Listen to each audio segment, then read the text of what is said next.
Hello and welcome to PYQpedia। हम लोग airport traffic control ATC की जो जूनियर एग्जीक्यूटिव की वैकेंसी आती है उसके प्रीवियस ईयर पेपर की हम एनालिसिस कर रहे हैं। 2015 से लेकर के 2022 तक जितनी भी पेपर हुई हैं उसकी हम एनालिसिस कर चुके हैं। ये लास्ट है पेपर जो शिफ्ट 3 2022 में जो शिफ्ट 3 के फिजिक्स की पेपर बाकी सारे हम लोग सॉल्व कर चुके हैं। जो फिजिक्स की वो बची हुई है, ठीक है, इस सीरीज में। So we are going to solve this and after that we are going to solve 2023 के जो पेपर होंगे वो हम लोग सॉल्व करेंगे। So let's start this session. इससे पहले कि आप वीडियो देखेंगे उससे आपको ज़्यादा क्लैरिटी होगी। आप अगर नए आए हो तो 2015 से आप वीडियो स्टार्ट करो सो डैट कि आपको बहुत सारे फार्मूले जो स्टार्टिंग में मैंने बहुत ज़्यादा डिटेल में डिस्कस किया है वो बाद में धीरे धीरे मैं डायरेक्ट फार्मूला यूज करता हूँ। तो it's better to see from 2015.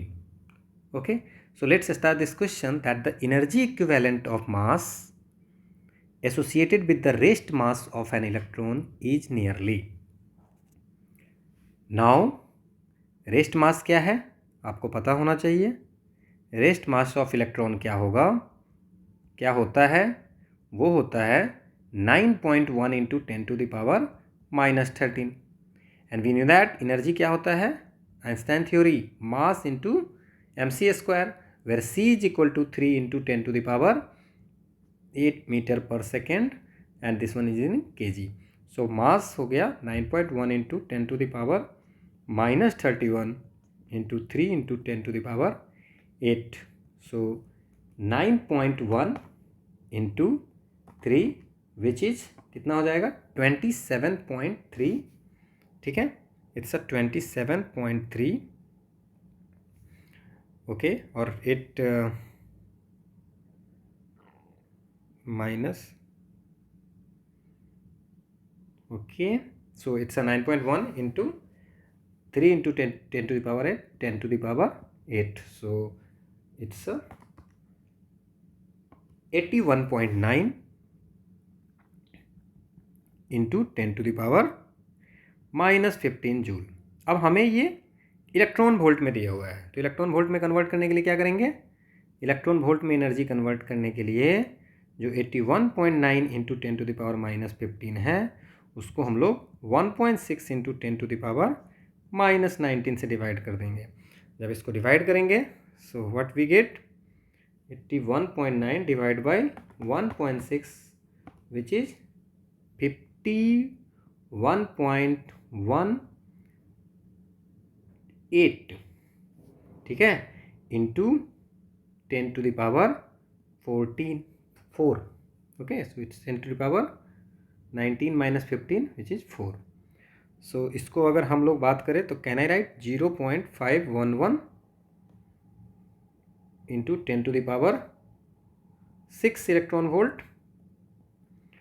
सो ये 0.511 mega electron volt is the answer. Next question है हमारा, नेक्स्ट क्वेश्चन क्या है हमारा, packing fraction and binding energy both decide the stability. So which of the following statement support it.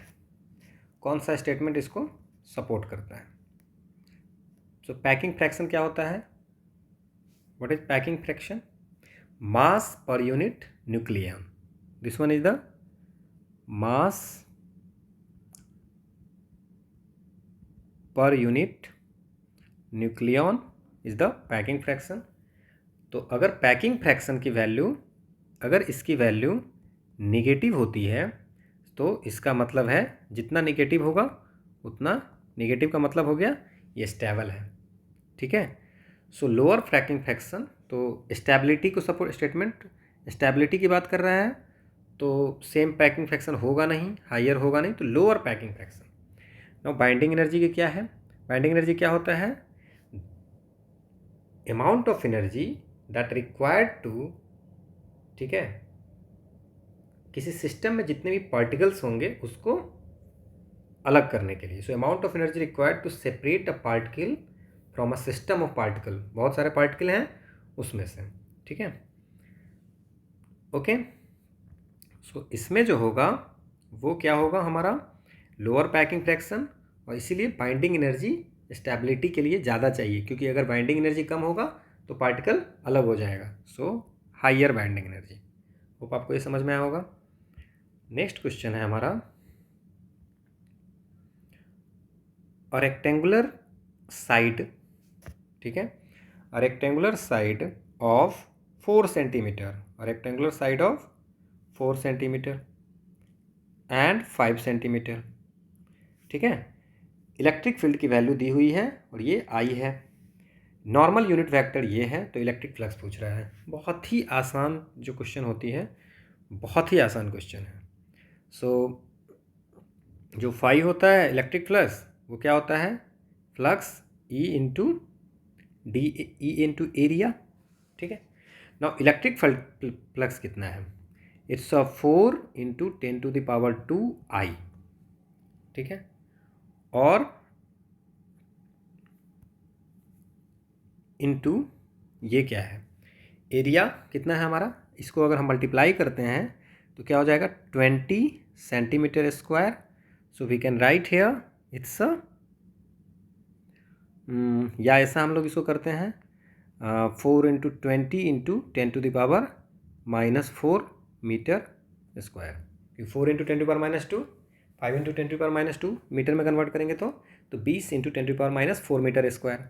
Now 20 into 10⁻4 metre square is the this one. So इसको we can write 2 into 10⁻3 metre square.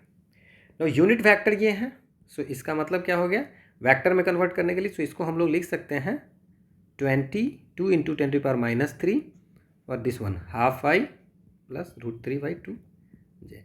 अब चूंकि ये dot product है, ठीक है, तो dot product है तो आई तो 1 हो जाएगा, लेकिन आई एन जे 0 हो जाएगा।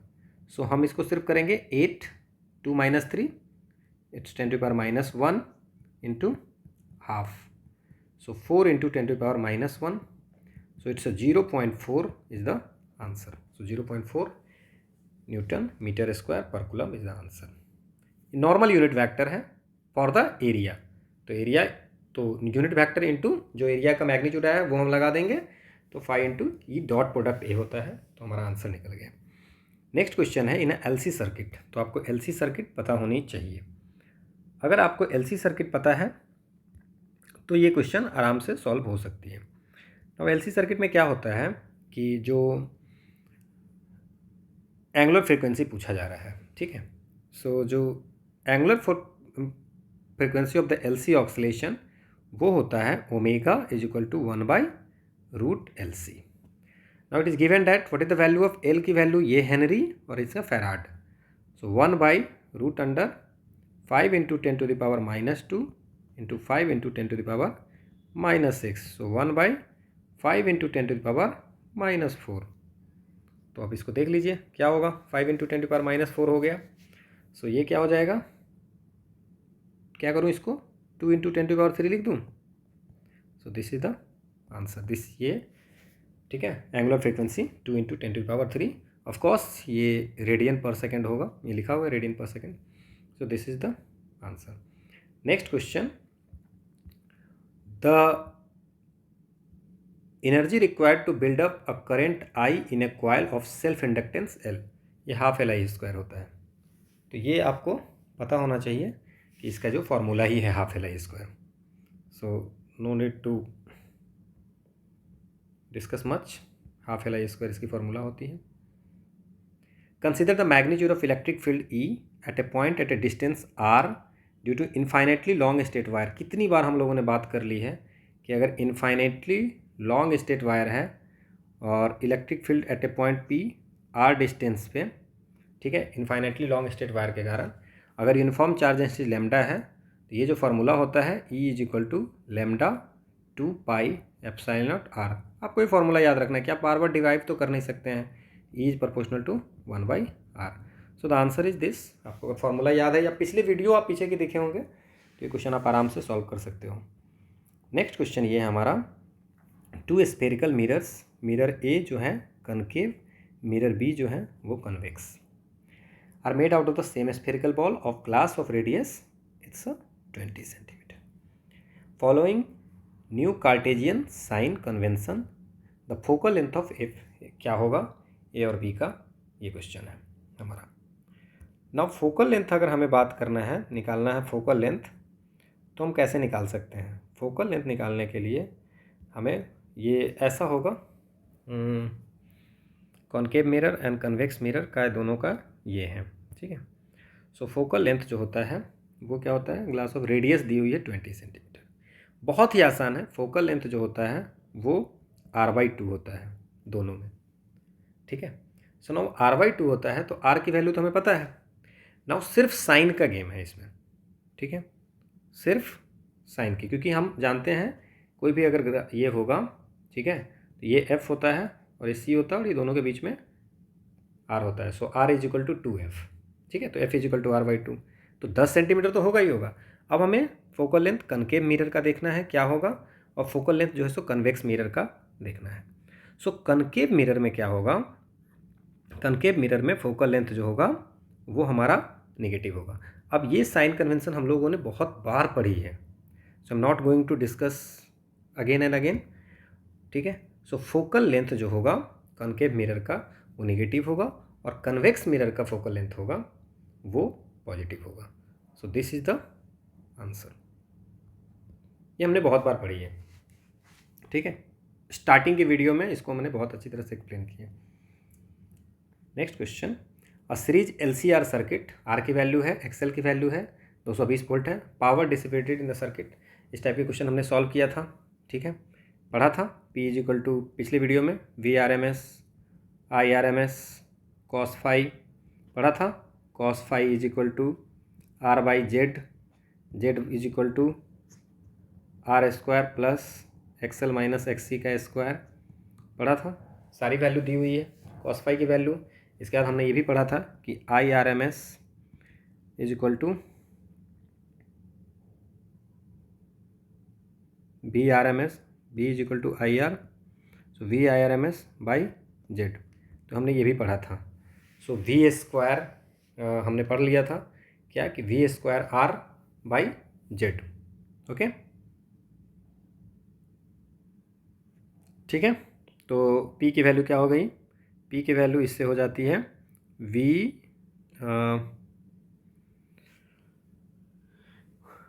Power dissipated in the circuit, ठीक है। सो VRMS की वैल्यू है 200 वोल्ट, ठीक है, XL की वैल्यू है ये सब है, ओमेगा की वैल्यू जो है सो 5 हर्ट्ज है, कोई दिक्कत नहीं है। सो हमें वैल्यू निकालनी है, चलिए हम निकालते हैं वैल्यू इसकी, ठीक है। क्या कर सकते हैं, पहले cos फाई निकालते हैं। So what is the value of cos phi, या Z की वैल्यू पहले निकाल लेते हैं। So Z is equal to it's 30 का स्क्वायर प्लस 40 माइनस 80, इट्स 40 का स्क्वायर। सो ये क्या जो हो जाएगा, Z की वैल्यू जो हो गई वो 50 हो गई। सो cos फाई की वैल्यू अगर बात करें तो cos फाई की वैल्यू क्या हो जाएगी, 30/50 विच इज़ 3/5। नाउ IRMS की वैल्यू कितनी हो गई, VRMS कितनी है 200/50 विच इज़ 4। तो अगर हम इसमें भी वैल्यू पुट कर दें तो क्या हो जाएगा, P is equal to VRMS which is 200, IRMS 4 and cos phi 35 which is 480 watt. This one is the answer, 800/2400/5 480 watt. Next question जो है हमारा वो क्या है, नेक्स्ट क्वेश्चन जो है हमारा, consider an electron moving in orbit n is equal to 2 in Bohr model of hydrogen atom, the magnitude of magnetic dipole moment associated with the electron is close to E/m की ratio दी हुई है, h/2π की value दी हुई है। और अगर ये आपको फार्मूला पता होगा कि E जो होता है En, nth जो ऑर्बिट में जो एनर्जी होती है, nth ऑर्बिट में जो एनर्जी होती है वो होता है -13.6 इलेक्ट्रॉन वोल्ट बाई n², ठीक है। अब क्या है कि ये तो पता है एनर्जी, तो ये आपको फार्मूला याद रखना है। नाउ मैग्नेटिक डाइपोल मोमेंट जो होता है वो n/e/m एंड h/4π होता है। तो अगर ये आपको याद है तो n की वैल्यू कितनी है 2, E बाई m की वैल्यू है 1.76 इंटू 10⁻11 और h बाई 2 पाई की वैल्यू जो है h बाई 2 पाई की वैल्यू दी हुई है तो बाई 2 कर देंगे, बाई 2। तो ये जो होगा वो मैग्नेटिक डाइपोल मोमेंट होगा। सो 2 into 1.76 into 1.05 divided by 2 which comes as 1.848. So 1.848 into 10 to the power minus 23 ampere meter square. So 1.85. So this one is the answer. अगर आपको फॉर्मूला याद होगा तो ये तो एनर्जी का मैंने एक्स्ट्रा वैसे ही बता दिया है कि इस पर भी क्वेश्चन आते हैं, ठीक है। नेक्स्ट क्वेश्चन, कभी कभी ये पूछ देते हैं कि energy directly proportional to R और आर स्क्वायर, तो उस टाइप के क्वेश्चन भी सॉल्व हो जाते हैं। नाउ एक क्वेश्चन है कि द प्योर एसआई सिल्कर, अब ये क्वेश्चन जो है सो जो इंजीनियरिंग के होंगे उनको ज़्यादा अच्छी तरह से समझ में आया होगा। The pure Si silk Si crystal has 6 into 10⁻28 atoms per metre cube. It is doped by 1 ppm concentration of pentavalent, ठीक है। पेंटावैलेंट के साथ है तो कौन सा टाइप हो गया, एन टाइप, ठीक है। Then number of electrons and holes क्या होगा। नाउ वी नो दैट कि Ni square is equal to number of electron into number of hole. ये फार्मूला अगर पता होगा तो क्वेश्चन बन जाएगा। Now what is the 1 ppm concentration, it's a 10⁻⁻6, ठीक है। So what is the value of number of electron की बात करें तो क्या करेंगे हम लोग, प्योर एसआई क्रिस्टल है कितनी है 6 इंटू 10⁻28 एटम्स है और डॉप्ड बाई 1 ppm कंसनट्रेशन। तो 1 ppm कंसनट्रेशन अगर है यहाँ पे तो क्या हो जाएगा, 1 ppm कंसनट्रेशन है, ठीक है। नाउ इसकी जो Ni की वैल्यू दी हुई है वो ये दी हुई है हमारा, ठीक है। तो इतना में 10⁻⁻6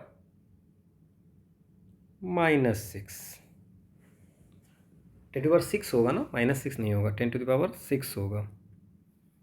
सो लेट मी, हाँ 1 ppm इज इक्वल टू 10⁻6।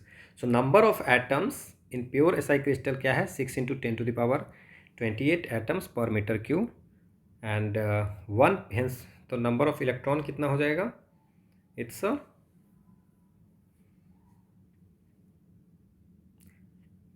ठीक है। So I did some mistake. तो इसमें क्या है कि अ pure Si crystal has 6 into 10⁻28 atoms per metre cube. It is doped by 1 ppm concentration, that means 1 atom. इसका क्या मतलब हो गया, इसका मतलब हुआ कि 1 atom of SI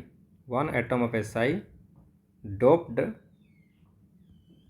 out of 10⁻6 atom, क्योंकि यहाँ पे लिखा है 1 ppm कंसनट्रेशन ऑफ पेंटावैलेंट, ठीक है। तो इन 6 इंटू 10⁻28 क्या हो जाएगा, बाई, इसको बोलते हैं 1/10⁻6, ठीक है। तो इसको भी करेंगे 1/10⁻6, तो क्या लिखेंगे 10⁻6। तो अगर इसको सॉल्व करेंगे तो हो जाएगा 6 इंटू 10⁻22, ठीक है। 1 एटम है, 10/6 एटम में एक एटम हो रहा है, तो इतने में कितना होगा ये हमें करना है। नाउ नंबर ऑफ इलेक्ट्रॉन तो हमें निकल गया हमारे पास में, and 1 pentavalent atom creates 1 electron, तो ये 6 इंटू 10⁻22 इलेक्ट्रॉन हो गया per metre cube. Now we knew that Ni square, so 1.5 into 10⁻16 का square is equal to 6 into 10⁻22 into NH, number of hole. So 1.5 into 1.5, it's 2.25. So 1.5 into 1.5, which is 2.25. So 2.25 into 10⁻32 divided by 6 into 10⁻22. So the answer is, it's a 3.NH. So 3.75 into 10⁻9 metre पर metre cube. सो अब देख लीजिए इसमें answer. अच्छा, इसमें सारे में 3.75 था, सिर्फ ये 19 था, तो एक अगर ये भी निकाल देते तो हमारा काम बन जाता, क्योंकि इसमें सारे में 25, 22, 28, 22 और ये 19 था, ये तो बहुत ज़्यादा बड़ा हो जा रहा था। So the answer is B. Next question हमारा जो है वो क्या है,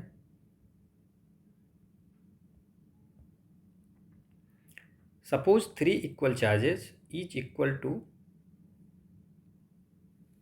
plus q are placed at a vertices of an equilateral triangle of side 1.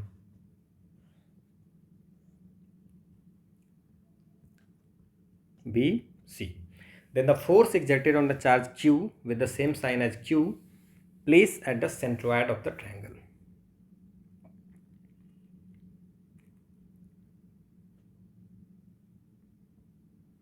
यहाँ पे हमारा क्या है, एक चार्ज है तो उसके बारे में पूछा जा रहा है हमसे। नाउ अगर इस क्वेश्चन को सॉल्व करनी है तो हम कैसे सॉल्व कर सकते हैं। यहाँ पे क्या चार्ज है q, यहाँ पे क्या है q, यहाँ पे क्या है q। Late us assume this point is O। Now इस चार्ज के कारण यहाँ पे फोर्स होगा एक, B के कारण एक, A के कारण इधर फोर्स होगा और इसके कारण इधर फोर्स होगा। ठीक है, तो तीनों F1 F2 F3 हो जाएगा और साइड 1 बता दिया है। ठीक है, नाउ हमें डिस्टेंस निकालना है पहला। ठीक है, कैसे निकालेंगे। ठीक है, तो यहाँ मान लेते हैं Q है, सो से दैट Q, तो force on Q due to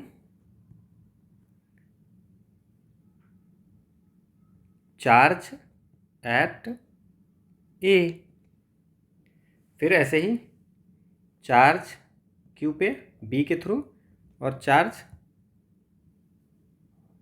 C के थ्रू। पहले ये सारे हम लोग वैल्यू निकालेंगे। अब A पे अगर बात करें तो पहले हमें पता है कि हमें क्या करना है, ये डिस्टेंस निकालना है। ये डिस्टेंस कैसे निकलेगा। ठीक है, तो ये डिस्टेंस कैसे निकलेगा, let us assume this point is D। Now what is AD, so AD is equal to AB cos, ये 30 होगा क्योंकि इक्विलैटरल ट्रायंगल है तो पूरा 60 होगा तो ये 30 होगा। AB कॉस 30, सो AB, ठीक है, कॉस 30 रूट कॉस 30 क्या हो जाएगा √3/2। ठीक, तो √3/2। नाउ इसमें क्या है कि AD/AB कितनी हो जाएगी,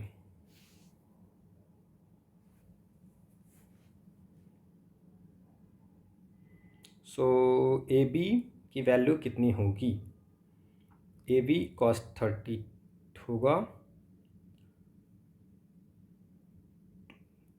AO क्या हो जाएगा, सो AO, ठीक है, क्या हो जाएगा, वो ये 2/1 होता है, जानते हैं हम लोग, दो सेंट्रॉइड को 2/1 में डिवाइड करती है, सो 2/3 AD AO बराबर हो गया।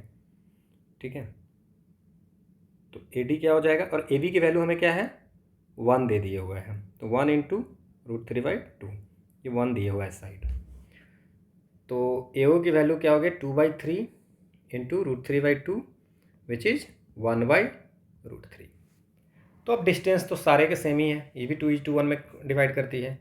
नाउ अब फोर्स हम निकालते हैं अगर, तो ये क्या हो जाएगा, ऑफकोर्स 1/4πε0 बड़ा Q छोटा Q और 1/√3 का होल स्क्वायर, यही होगा एक फोर्स। दूसरा फोर्स क्या होगा, भी सेम होगा, सेम ही होगा। तीसरा फोर्स भी सेम ही होगा। लेकिन अब क्या करना है, हमें निकालना है इक्विवेलेंट। ठीक है, तो इक्विवेलेंट क्या होगा, जैसे कि अगर हम बात करते हैं, जैसे मान लेते हैं हम लोग एक एज्यूम करते हैं, एज्यूम ये करते हैं कि ये जो फोर्स है ये A वाले जो है वो F1 है। ठीक है, और ये जो है ये F2 लग रहा है और ये F3 लग रहा है। तो A पे जो लग रहा है तो F1, B पे जो लग रहा है B के साइड से लग रहा है वो F2 और ये हो गया F3। नाउ इक्विवेलेंट, अब हम देख पा रहे हैं कि F2 और F3 के बीच में जो एंगल है, ठीक है ना, वो क्या है 120 की एंगल बन रही है। F2 और F3 के बीच में एंगल जो है वो हमारा 120 डिग्री का बन रहा है। तो जब 120 डिग्री का बन रहा है तो क्या हो जाएगा, फोर्स जो हो जाएगा इस पे तो रिजल्टेंट जो फोर्स हो जाएगा इस पर क्या हो जाएगा, सेम हो जाएगा, ठीक है, 120 डिग्री है। तो ये जो फोर्स हो जाएगा वो हमारा 0 हो जाएगा, ठीक है। दोनों के बीच में 120 डिग्री का एंगल है, तो F2 और F3 का जो रिजल्टेंट बनेगा, ठीक है, F2 और F3 का रिजल्टेंट बनेगा वो एक ही चार्ज रह जाएगा कोई, ठीक है, ये बनेगा इधर। तो ये फोर्स जो है F1 वो क्या है, ये फोर्स है, और इस दोनों का रिजल्टेंट निगेटिव में बनेगा ये। तो दोनों को अगर हम लोग ये कर देंगे तो 0 हो जाएगा। होप आपको समझ में आ रहा होगा, ठीक है। F2 और F3 का रिजल्टेंट कर लेते हैं, क्योंकि एक फोर्स तो हमारा इधर है और इक्विवेलेंट कर इस दोनों को F2 और F3 का अगर हम लोग रिजल्टेंट बनाएंगे तो एक फोर्स आएगा, सेम अमाउंट का फोर्स आता है नेगेटिव में, दोनों को अगर हम इक्वल करते हैं तो 0 हो जाता है। होप आपको ये समझ में आया होगा। Next question,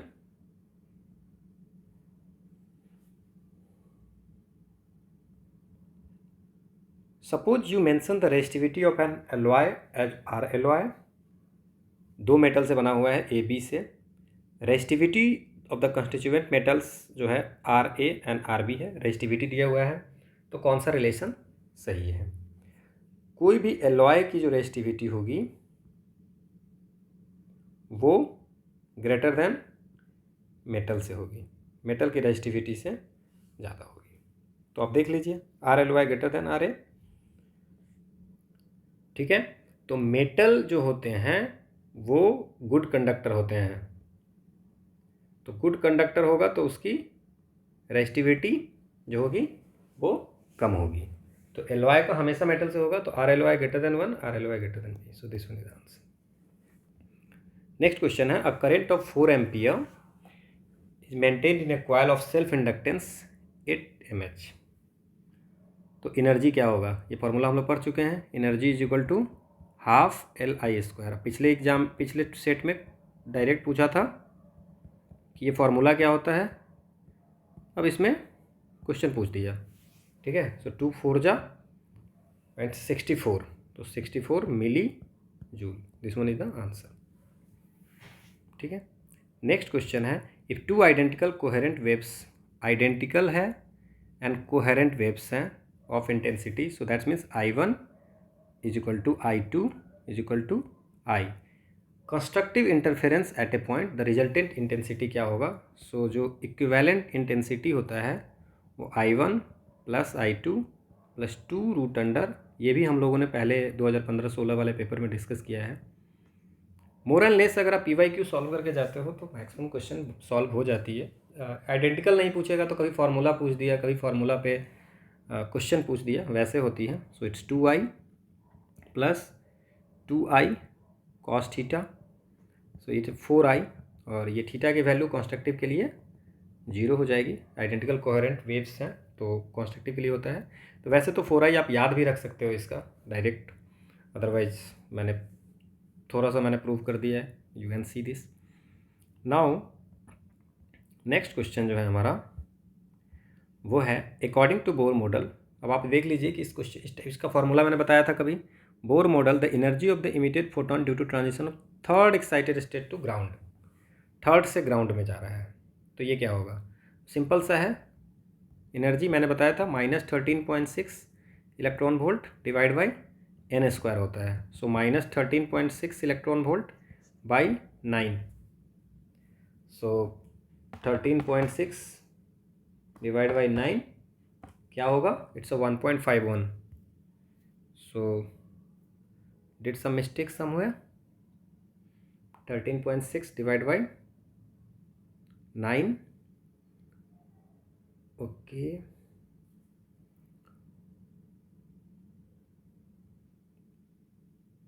okay. सो ये पूछ रहा है कि according to Bohr's model the energy of the emitted photon due to transition from third excited state to ground state. Third excited state में जो है, सो थर्ड एक्साइटेड स्टेट का मतलब हो गया इट्स अ ग्राउंड, मतलब थर्ड मतलब E4 से E1, ठीक है, E4 से E1, तो थर्ड एक्साइटेड से E4 से E1, तो जो एनर्जी होगा वो E4 से E1 होगा। तो ये पहले 16 निकाल लेते हैं, E4 क्या होगा, सो 13.6 डिवाइड बाई 4, 1 से स्टार्ट होगा, सो 3.4, so minus 13 point, okay, so 13.6 divide by 16, so which is equal to 0.85 electron volt, so minus 0.85 electron volt. और E1 की वैल्यू जो होगी माइनस 13.6 इलेक्ट्रॉन वोल्ट होगी। नाउ E4 माइनस E1 कितनी है, minus 0.85 electron volt plus 13.6 electron volt, so it's 12.75 electron volt. ठीक है, is saying that the Bohr model of energy the emitted photon due to transition from third S, क्योंकि जो ये अगर nucleus है, ठीक है, तो ये न्यूक्लियस है, तो ये n बराबर 1 है, ये n इज इक्वल टू 2 है, तो n लोएस्ट जो लेवल है 1 उसको हम लोग ग्राउंड बोलेंगे, ये n इज इक्वल टू 3 है, तो ये फर्स्ट सेकेंड और थर्ड एक्साइटेड स्टेट जो हो जाएगा वो n इज इक्वल टू 4 हो जाएगा। तो this is the answer. Next question,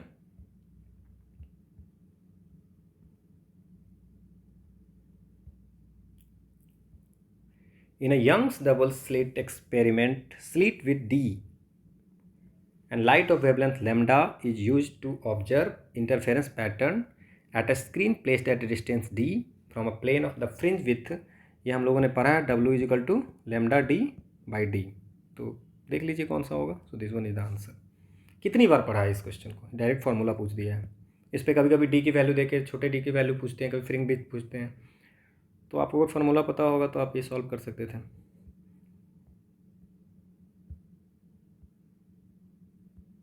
next question है, suppose an alpha, suppose that an alpha particle 4.5 mega electron volt approaches held on a uranium nucleus, assuming that the uranium nucleus remains at rest and the alpha particle momentarily comes to rest and reverses its direction at a distance much more than radius of uranium nucleus, the distance to its closest approach। हमने पढ़ा है कि distance of closest approach में क्या होता है कि distance of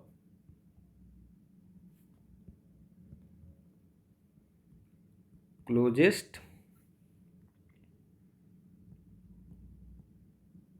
approach में क्या होता है, ठीक है, आप फॉर्मूला भी याद रख सकते हैं, 1/4πε0 ZE²/K, या आप अगर ऐसा चाहते हो तो आप ऐसे भी याद रख सकते हो, या तो ये फॉर्मूला आप याद रखिए, या आप याद रखिए कि काइनेटिक एनर्जी और पोटेंशियल एनर्जी ये हो जाता है एक। सो पोटेंशियल एनर्जी क्या होता है, 1/4πε0 Q1 Q2, Q1 क्या होगा ZE, ये यूरेनियम वाले न्यूक्लियस का, और एक इलेक्ट्रॉन का अल्फा पार्टिकल का, सो अल्फा पार्टिकल 2 इलेक्ट्रॉन है, बाई डिस्टेंस d, तो ये होता है। तो काइनेटिक एनर्जी और पोटेंशियल एनर्जी क्लोजेस्ट अप्रोच में एक हो जाता है, सो काइनेटिक एनर्जी और पोटेंशियल एनर्जी को हम एक करके ऐसे फार्मूला लिख सकते हैं, या आप इसको डायरेक्ट यहाँ पे लिख सकते हैं। तो इधर यू रिमेंबर दिस फार्मूला, और ऐसे भी आप उसको बना सकते हो। नाउ जस्ट सॉल्व दिस, किसी भी फार्मूला से, दोनों फार्मूला सेम ही है, इसी से सॉल्व करते हैं। It's 1/4πε0 10⁻⁹ ZE², so it's ZE², no, it's ZE²/K, did some mistake somewhere? No, I don't think so. It's 2 ZE², I think. Yes, 2 ZE², ठीक है।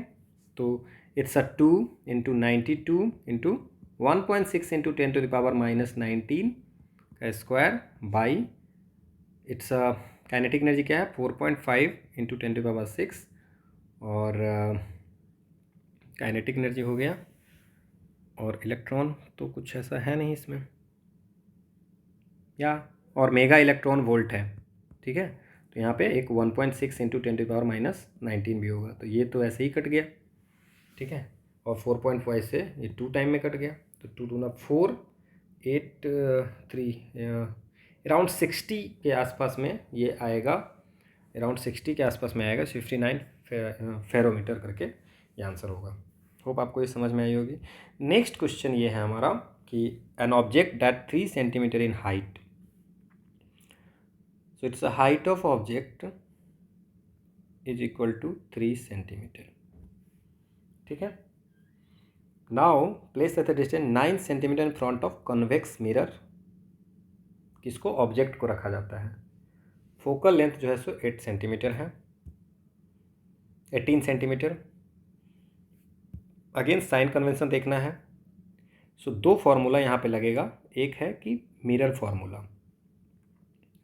मिरर फार्मूला होता है 1/f is equal to 1/u plus 1/v। u क्या है? Object distance है। v क्या है? Image distance. और एक मैग्निफिकेशन का होता है। सो मैग्निफिकेशन क्या होता है? It's m is equal to height of image by height of object, और is equal to minus v image distance by object distance. ठीक है। अब इसमें अगर बात करें तो अब कॉन्वेक्स मिरर में फोकल जो होगा वो तो 80 से f इज इक्वल टू क्या हो जाएगा? कॉन्वेक्स मिरर में 18 सेंटीमीटर पॉजिटिव रहेगा। ठीक है। और अगर इसमें हम बात करें कि u की वैल्यू क्या हो जाएगी, तो ऑब्जेक्ट इन फ्रंट रखा हुआ है तो ये -9 सेंटीमीटर हो जाएगा। ठीक है। v की वैल्यू निकालनी है, चले निकालते हैं। 1/v is equal to 1/f plus minus minus plus 1/9, तो 18 1 प्लस 2 it's 1/6। So v is equal to 6 centimetre. Now magnification की अगर बात करें तो height of image, height of object और माइनस v/u। तो हाइट ऑफ इमेज दी हुई है, ऑब्जेक्ट की हाइट दी हुई है, no height of image object दी हुई। So height of image is equal to minus v कितना है? -6। u कितनी है? -9। और हाइट ऑफ ऑब्जेक्ट कितनी है? 3। So it's 4.5 centimetre. तो v की वैल्यू 6 सेंटीमीटर और ये 4. Did some mistake somewhere? No it's 3 3 जा 9, 3 2 जा 6, 3 से कट गया तो ये 2 सेंटीमीटर। तो अगर आप गलत ये करेंगे तब भी गलत आंसर लग जाएगा। So the answer is this one, 6 centimetre 2 centimetre. Sign convention इसमें बहुत इंपॉर्टेंट है और साइन कन्वेंशन हमने बहुत बार अर्लियर डिस्कस कर चुके हैं, तो आप इसको देख लेना एक बार। नेक्स्ट क्वेश्चन है, two resistor R1 R2 have their resistance value in ratio 3:5 when they are combined in series their equivalent resistance 24 ohm, their individual resistance respectively क्या होगा? तो इसमें तो बहुत ही आसान है। क्या कर सकते हैं? सीरीज में होगा तो R equivalent is equal to R1 plus R2। So 24 is equal to 3x plus 5x। So 24 is equal to 8x। So x is equal to 3। Now R1 की वैल्यू हो जाएगा 9 और R2 की वैल्यू हो जाएगी 15। So this one is answer. Now zener diode is a doped. थोड़ा भी जो पढ़ा होगा इंजीनियरिंग में तो ट्रांजिस्टर, तो उसको पता होगा कि जो जेनर डायोड जो होता है वो is a dash dope P N junction diode and connected in, ये जेनर डायोड जो होता है रिवर्स में होता है, रिवर्स बायस सर्किट में। तो फॉरवर्ड वाले तो दो ऑप्शन ऐसे ही चला गया, और ये हैवली डॉप्ड होता है। सो the answer is heavily reversed. तो ये पता होगा, उससे क्वेश्चन बन जाने वाला था। Now the two charges this -0.114 nano coulomb and 0.256 nano coulomb are located at -16 centimetre 0 centimetre और 0.12 ये कोऑर्डिनेट है। तो मैग्नीट्यूड पूछ रहा है -16 और 12 पे। क्वेश्चन आसान है बट ये है -16 0 और ये है 0.12। तो ये पूछ रहा है कि इस टाइप के क्वेश्चन हमने पिछले बनाया था कि एक पॉइंट P है -16 और 12, तो वहाँ पे इलेक्ट्रिक फील्ड क्या होगा? ठीक है। सो यहाँ जो है ये -16 सेंटीमीटर A है, जहाँ पे -0.14 नैनो कूलम्ब है, और ये B है जहाँ पे 0.256 नैनो कूलम्ब है। तो बहुत ही आसान क्वेश्चन है, बट इसको आपको बस सॉल्व कर लेना है इसको, क्योंकि इस टाइप के क्वेश्चन हमने पहले भी सॉल्व किया है। ठीक है। और दोनों का जो E होगा, तो A पे जो चार्ज है उसके कारण इलेक्ट्रिक फील्ड क्या होगा, और B पे जो चार्ज होगा उसके कारण इलेक्ट्रिक फील्ड क्या होगा। तो 1/4 एप्सिलॉन नॉट, तो 9 × 10⁹ इंटू, ठीक है। अब चार्ज, तो ये क्या हो जाएगा, एक तो मान लेते हैं कि हम लोग यहाँ पे एक पॉइंट चार्ज है, तो यहाँ पे पॉइंट चार्ज है तो ए के कारण क्या हो जाएगा 0.144 और नैनो है तो 10⁻⁻9 ये हो जाएगा। और डिस्टेंस क्या हो जाएगा इसका डिस्टेंस कितना हो जाएगा, इसका डिस्टेंस 12 सेंटीमीटर है, तो 12 सेंटीमीटर होगा तो हम क्या 0.12 का स्क्वायर लिख दें, और ई बी की जगह पे क्या लिख सकते हैं 9 × 10⁻9 0.256 × 10⁻⁻9, ठीक है, डिवाइड बाई कितना सेंटीमीटर है ये 16 सेंटीमीटर है, तो 0.16 का स्क्वायर लिख दें। नाउ ई जो होगा वो √ई ए का स्क्वायर प्लस ई बी का स्क्वायर होगा। तो अगर आप इसको सॉल्व करेंगे तो ई ए की वैल्यू आएगी -90 और ई बी की वैल्यू आएगी +90। सो 90 का स्क्वायर -90 का स्क्वायर प्लस 90 का स्क्वायर अगर करेंगे तो ये अराउंड 127 न्यूटन पर कूलम आएगा। This is answer. इस टाइप के क्वेश्चन हमने पहले भी सॉल्व किया है। इस पॉइंट पे ए के कारण इलेक्ट्रिक फील्ड और बी चार्ज के कारण इलेक्ट्रिक फील्ड निकाल देंगे और दोनों का रिजल्टेंट निकाल देंगे। That's the answer. Next question है रदरफोर्ड स्कैटरिंग किस लिए था, तो रदरफोर्ड न्यूक्लियस के प्रेजेंट के लिए वो अल्फा पार्टिकल से गोल्ड फॉइल पे स्कैटरिंग किया था। नेक्स्ट क्वेश्चन है which of the following statement is are correct, infrared waves are produced by hot bodies, ठीक है, sun is an important source of ultraviolet light. अब ये तो पक्की बात पता है आपको, इसमें से क्या पूछ रहा है, करेक्ट पूछ रहा है। तो infrared waves are produced by hot bodies and molecules, तो ये सही है। And sun is an also of course UV light का मेन सोर्स जो है सो सन ही है, तो दोनों हमारा both A and B are right. Next question है a current element 0.8 centimetre carrying current 5 ampere x direction, origin the magnetic field 0.5 centimetre पे क्या होगा। अब इस टाइप के क्वेश्चन बनाए हैं बायो सेवर्ट लॉ, डीएल की वैल्यू 0.8 एक्स एक्सिस में है, तो आई सेंटीमीटर को मीटर में कन्वर्ट कर लेंगे, 0.8 लिखा है। आई आर की वैल्यू जो है ये 5 सेंटीमीटर है लेकिन वाई एक्सिस में है, so can I right 5J, तो डीएल और आर की वैल्यू है। वी न्यू दैट कि B is equal to μ0/4π DL cross R cross RQ, तो जस्ट आई इंटू जे क्या हो जाएगा K, ठीक है, तो K होगा आई इंटू जे और पॉजिटिव होगा, ठीक है ना, क्योंकि आई इंटू जे है, तो अगर जे इंटू आई रहता तो माइनस हो जाता। नाउ μ0/4π को हम लोग क्या कर सकते हैं, μ0/4π का वैल्यू हम लोग लिखेंगे 10⁻⁻⁻, तभी सब वैल्यू याद भी रहनी चाहिए। DL 0.8 × 5 तो 4K लिख दूँ इसको direct, just writing some mistake 0.8 centimetre है, तो ये 0.8 सेंटीमीटर में ही हो गया, ये भी 5 ही हो गया, तो इसको मीटर में कन्वर्ट करनी पड़ेगी ना, 0.8 सेंटीमीटर 0.008 मीटर आई, और ये 5 है तो इसको 0.05J, तो 10⁻⁻7 into 0.008 I into 0.05J divide by 0.05 का क्यूब, तो आंसर जो आएगा पॉजिटिव में आएगा, इट्स 1.6 माइक्रो TK। ओके, देखो ये फॉर्मूला हमने कितनी बार यूज किया है 2015 से लेके अभी तक। ओके, नेक्स्ट है if the radioactive decay constant of a radioactive substance is this one, इतना पर year.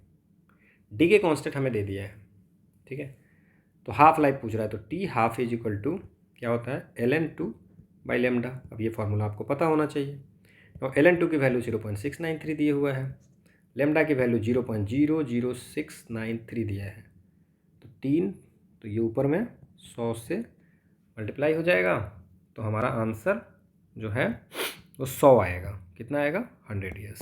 So this is the answer.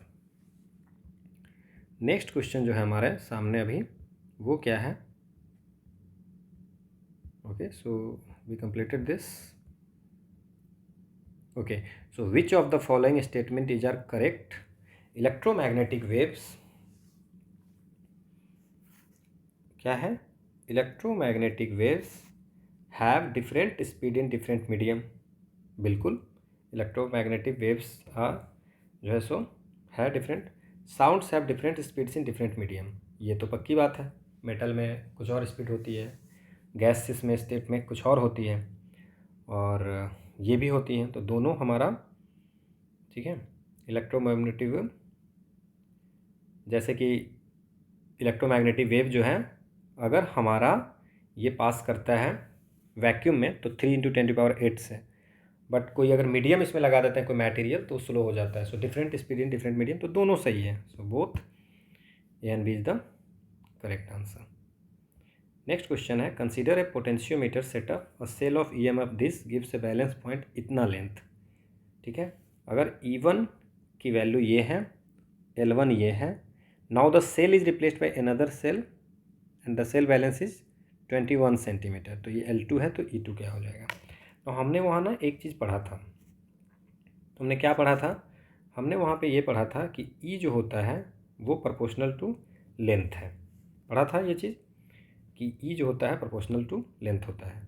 So can I write E1/E2 is equal to L1/L2। Now E1 की value है 2.25 by E2 is equal to L1 की value है 63 और ये L2 की है 21। So E2 is equal to 2.25 into 21 by 63 which is 3.75 volt. So this is the answer. आसान है, पोटेंशियोमीटर पे आप 1-2 फार्मूला अगर याद रखते तो ये क्वेश्चन बन जाता। नेक्स्ट क्वेश्चन है हमारा, consider solenoid of 5 centimetre length and radius 4 centimetre, 500 turns of wire and carries a current 3 ampere. N की वैल्यू ये है, आई की वैल्यू ये है, एल की वैल्यू ये है और आर की वैल्यू 0.4 सेंटीमीटर है। ना इस क्वेश्चन को कैसे बना सकते हैं हम लोग, तो ये हम देखते हैं। इस क्वेश्चन को बनाने के लिए हम लोगों को क्या करना होगा? सोलेनॉइड की बात कर रहे हैं, तो सोलेनॉइड में अगर हमसे पूछ क्या रहा है, मैग्नेटिक फील्ड पूछ रहा है। सो मैग्नेटिक फील्ड जो होता है वो μ0 Ni होता है, और N जो होता है नंबर ऑफ टर्न्स पर, अभी N और N दोनों बराबर सेम नहीं है, ठीक है ना, ध्यान रखना है। सो number of turns per unit length. तो अब μ0 की वैल्यू, तो μ0 Ni है, तो μ0 की वैल्यू 4π का 10⁻⁷ है। सो तो μ0 की वैल्यू 4π इंटू 10⁻⁷ लिख दे, और n की वैल्यू क्या हो जाएगा? n/l, और i की वैल्यू कितनी है? 3। ठीक है, तो we can write 4π into 10⁻⁷ into 500/5 centimetre length है, तो इसको 0.05 इंटू 3। सो रेडियस की यहाँ पे कोई ज़रूरत नहीं है। ठीक है, सो इसको अगर हम सॉल्व करते हैं तो क्या हो जाएगा? 4 into 3.14 into 500 into 3 divide by 0.05 which is 37.68 into 10⁻³ Tesla. So around 38 हमें याद रखना है। नेक्स्ट क्वेश्चन जो हमारा है वो क्या है? कंसीडर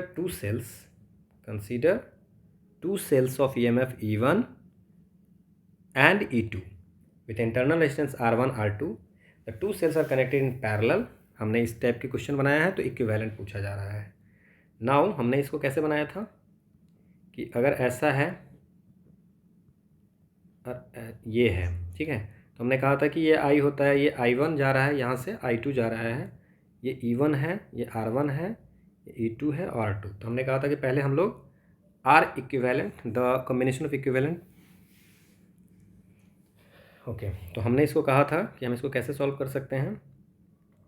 R इक्विवेलेंट करेंगे। ठीक है, सो R इक्विवेलेंट क्या हो जाएगा? ये R1 R2 by R1 plus R2 हो जाएगा। तो ये तो हो जाएगा, पहले R इक्विवेलेंट दोनों पैरेलल में है, क्योंकि 1/R equivalent is equal to 1/R1 plus 1/R2। तो इस पे हम लोग सॉल्व कर देंगे। नाउ अगर हम लोग बात करें तो इसको अगर इक्विवेलेंट वोल्टेज कैसे निकालेंगे, सो ई इक्विवेलेंट अगर हमको निकालना होगा तो पहले तो क्या होता है, V is equal to IR। तो R इक्विवेलेंट लिखेंगे, R इक्विवेलेंट इंटू I। तो I क्या लिखेंगे, I1 प्लस I2। ठीक है, ये पहले भी हमने सॉल्व किया है। सो R इक्विवेलेंट है R1 R2 divide by R1 plus R2, पर I1 क्या हो जाएगा, I1 हो जाएगा P is equal to I, I बराबर V by R। So E1 by R1 plus E2 by R2। Now R1 R2 से अगर हम मल्टीप्लाई कर दें इसमें तो क्या हो जाएगा, R2 E1 plus R1 E2 divide by R1 plus R2, ऐसे ही रह जाएगा। ऐसा है कोई option, R2 E1 E2 R1 by, this is the, इसमें हम लोग क्वेश्चन बना चुके हैं ऑलरेडी। नेक्स्ट क्वेश्चन जो हमारा है वो क्या है, नेक्स्ट क्वेश्चन है हमारा, विच of the following electromagnetic waves has minimum wavelength. पिछले सेशन में भी इस क्वेश्चन पूछा था कि मिनिमम वेवलेंथ क्या होगा। मिनिमम वेवलेंथ मतलब मैक्सिमम फ्रीक्वेंसी। ठीक है, अब हमें ने पढ़ा था कि radio ultra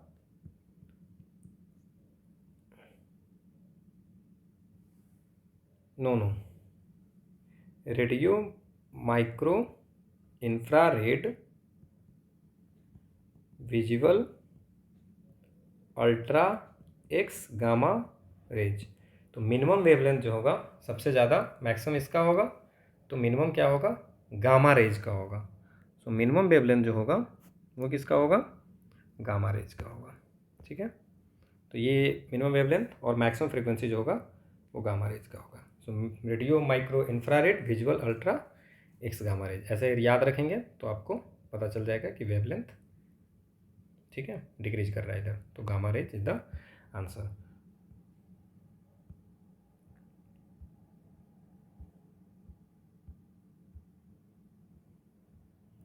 okay, so this is all about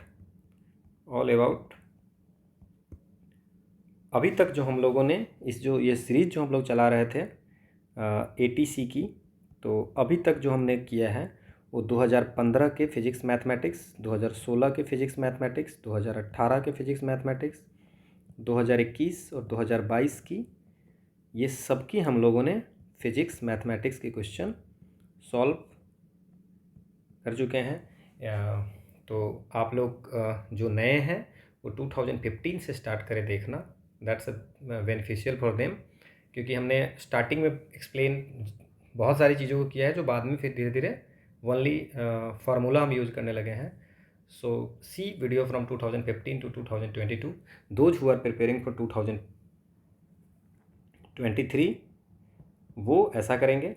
और फिर अगर आपको 2023 की जो पेपर हैं वो भी हम लोग नेक्स्ट जो आगे वीडियो करेंगे उसमें 2023 की। और मैं 100% श्योर हूँ कि अगर आप 2015 से 2022 तक ये सारी शिफ्ट की पेपर अगर आप सॉल्व करके जाते हो तो डेफिनेटली आपको क्वेश्चन 90% क्वेश्चन आपको उसी फार्मूला पे आते हैं या उसी कॉन्सेप्ट पे आते हैं 2015 से। और ये जितने भी क्वेश्चन हैं ये डायरेक्ट हमने जो PDF हमें मिली है वहाँ से पेपर डायरेक्ट हम वहाँ पे सॉल्व किए हैं। हर क्वेश्चन हमारा वहीं से डायरेक्ट उसी PDF को हमने लिया है, तो क्वेश्चन में कोई चेंज नहीं है। जो भी ऑप्शन है, जैसे ऑप्शन है वो एज इट इज़ हमने, ABCD भी हमने चेंज नहीं किया है। So that will be very helpful. So thank you for watching, thank you.